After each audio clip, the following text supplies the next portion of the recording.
जे खावलायहरनाय जायोदि सिबिनां रायजो राजा नोंथांमोनखौ फोरमायनायजों लोगोसे खावलायहरनाय जायोदि आथिखालाव बुहुमनाङै बुथारग्लुंनाय कर'ना भाइरास एबा कभिड-19 बेरामा भारत हादरनि गुबुन गुबुन रायजोफोरजों लोगोसे आसामनि गुबुन गुबुन जिल्लाफोराव गिख्रंथावै साग्लोबसारदों आरो गोबां सुबुंनि जिउखौ फोजोबदों आरो खहा खालामदों। कर'ना भाइरासआ आसामाव गोबां बिबांनि सुबुंखौ नाख्रेबदों आरो थैनायनि हारा सानफ्रोमबो बांबोगासिनो दङ। कर'ना भाइरासजों गाग्लोबजानाय सासे सुबुङा सानसेयाव गोबां सुबुंखौ सन्देरहोनो हायो।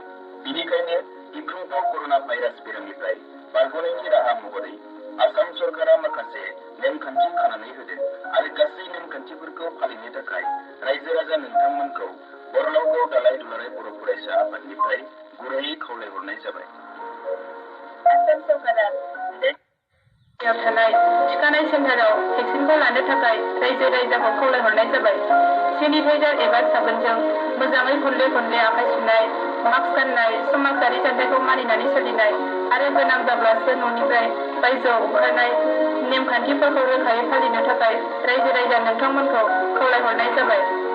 आसाम सरकार आरो जिल्ला बिफानारिफोरा बेलासिनि 2 रिंगायाव गासै दखान बाजार बन्द खालामनाय आरो मोनाबिलि 6 रिंगानिफ्राय खारफिउ खानानै होनाय नेमखान्थिफोरखौ फालिनो थाखाय रायजो राजा नोंथांमोनखौ खावलायहरनाय जाबाय।